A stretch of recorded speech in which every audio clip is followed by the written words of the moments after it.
Hello, my friends. Welcome back. So sorry about the wait. It's been a while.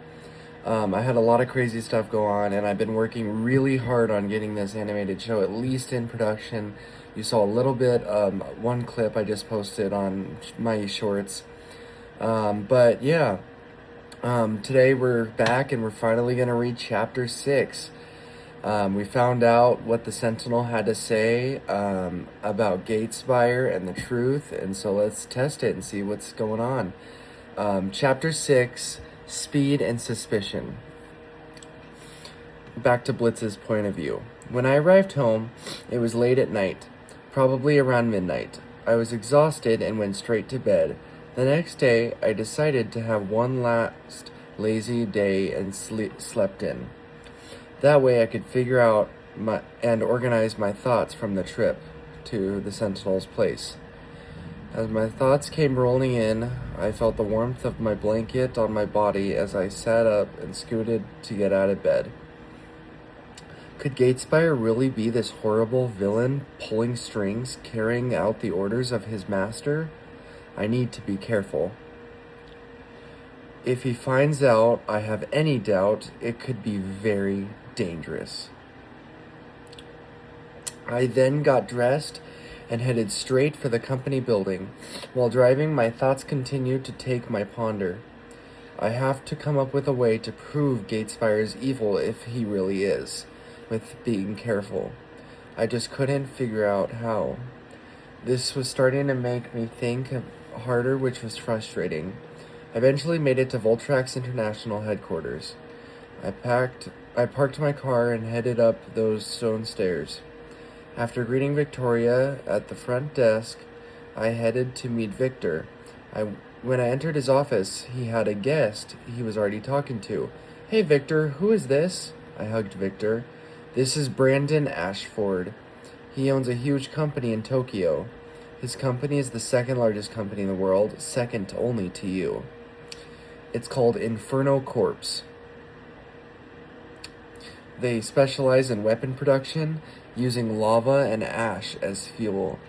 He wants to start a trade share partnership with Voltrax International, and I told him you were on a business trip, and he would be back shortly."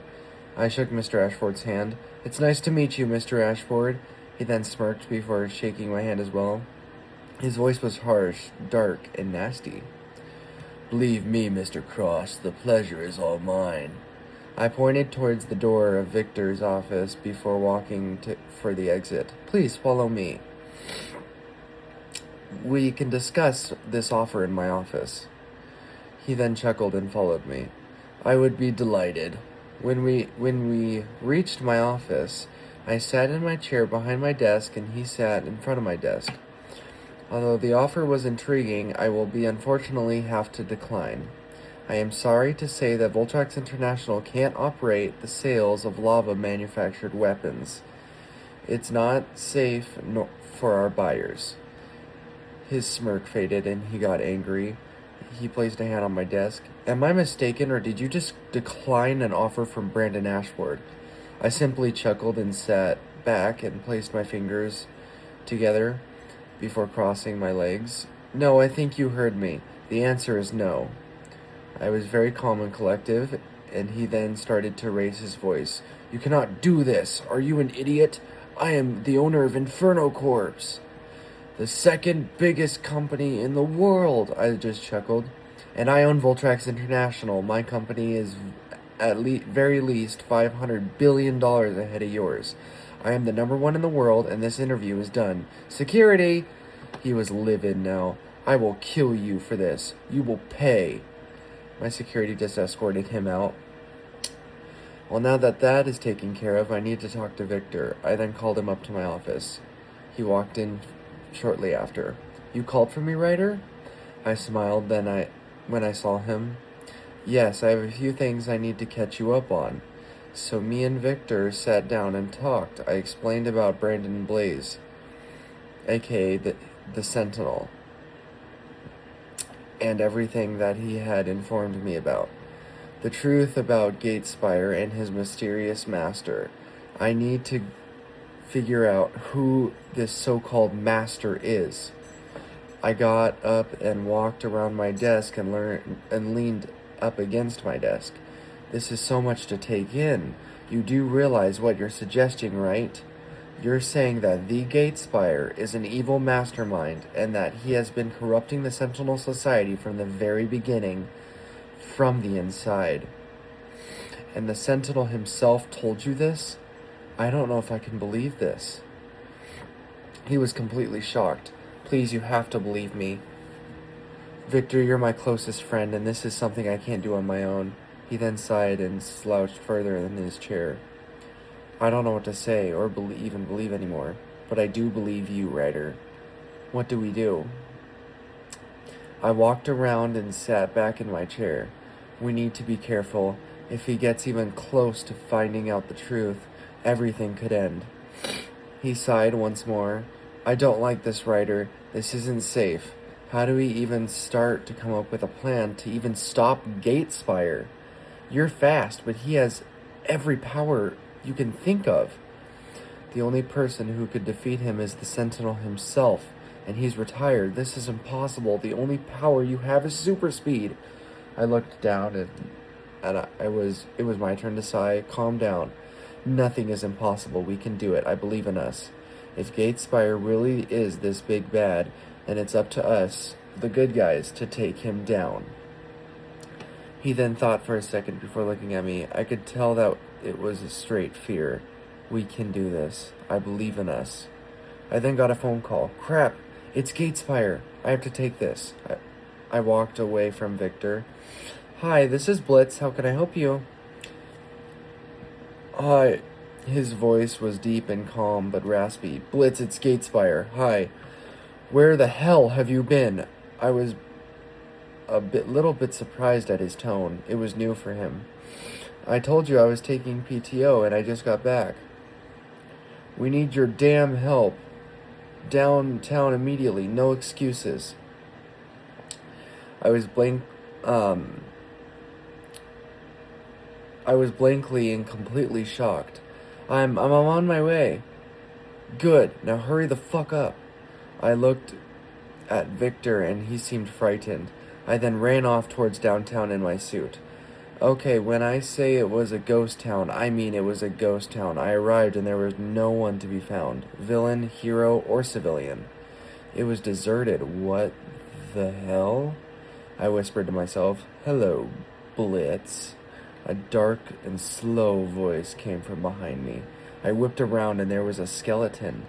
They had a royal blue aura to their body, and they had no shirt and they were wearing a piece of torn up astronaut suit for their pants. They were barefoot. They had no hair. It can't be, I whispered to myself. What did you do with everyone? I demanded in an angry tone. They are trapped in a giant cage I built. They are on the planet that gave us our powers. I'm calling it Planet X. It has a nice ring to it, don't you think? I was pissed now. This isn't a game, John. You were my commander on that spaceship. It was John, my old space captain. He then screamed at me, This is not my name. He then calmed down and smirked. My name now is Astrophase, the world's greatest villain. You left me on that planet to die. You and Gatespire. It's all your fault. You did this to me. You ruined my world. So now I'm going to ruin yours. I was shocked. You know what happened was a mistake. Let me help you. He screamed once more. You were never a help to me, and now you will die. He shot a blast of blue acid at me that was melting a building when I dodged it. I then kept trying to hit him with my super speed, but he was too strong. I couldn't touch him. He then hit me in the leg with acid. Thankfully, my speed was healing as the acid was melting. I ran and tripped, hiding behind a building corner. I can't beat this guy, I sighed to myself. Blitz, do you copy? This is Gatespire. Do you copy? I hear the whole conversation between you and your old buddy. In order to beat him, you have to run so fast that you can break through his acid skin and punch his skull. You have to vibrate so fast that acid can go through you. This will unfortunately shatter it. In order to accomplish this, you need to run at Mach 15.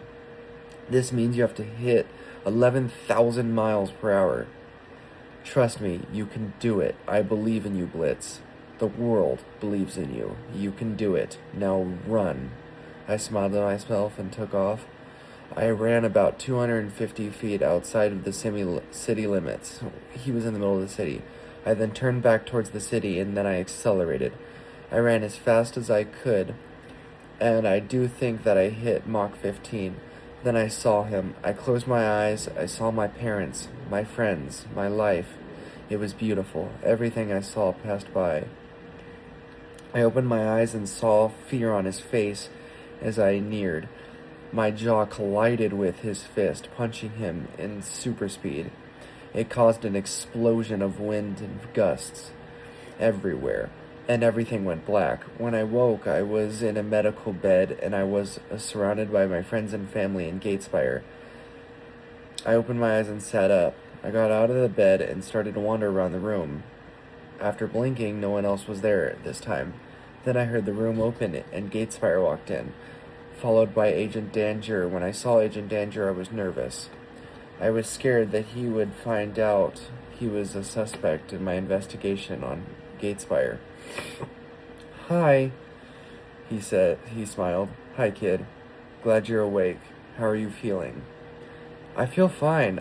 I need to see my friends. How long have I been out for?" "You have been out for 6 months, kid." I was shocked. 6 months? What about my company, my friends and family? Oh God, my secret identity. "Kid, calm down. You have been through a lot. We took care of everything. After you saved the city, and there was been no sign of Blitz. The world has been asking if he was even alive after the explosion. We truly didn't know if you would survive, so we put you in a secret hospital. We weren't sure if you would pull out. Thank God you're awake, and we took care of everything with your friends and family. Don't worry," stated Gatespire. "Yes, we are very happy. Don't worry about your identity. We emailed the board of Voltrex International using your email. We said you were on another vacation. And don't worry about your friends. Since Victor always knows your secret, he told Catherine that you were sick. Catherine is still frustrated, unfortunately. We explained what you had to do to your grandfather, and he is sincerely worried, but trusts you." I hugged them both. "Thank you guys, I really appreciate it." And I thought to myself, could Gatespire really be this villain? After I hugged them, they started to walk out of the room. As Gatespire walked out of the room, I stared at him. I still didn't fully trust him anymore, but I couldn't tell. I grabbed my backpack that had my suit, got dressed, and ran off towards home. When I arrived, Victor and my grandfather were on the porch waiting. Victor's car was outside waiting for me. "Guys!" I yelled. I was so excited to see them. I then hugged them both. "My boy, it's good to see you. I was so worried." My grandfather was practically crying. "Yeah, Agent Danger gave us a call and told us that you were okay." "Guys, there is something I need to tell you." "What is it, Ryder?" "I know now for sure that Gatespire is a spy and is the villain we are looking for." Guys, that is the last sentence of Chapter 6. Chapter 7 will come out later today. Oh my gosh, I'm so excited. Hope you guys liked Chapter 6, and we will find out what Ryder found out and how he knows. Thank you so much. Bye.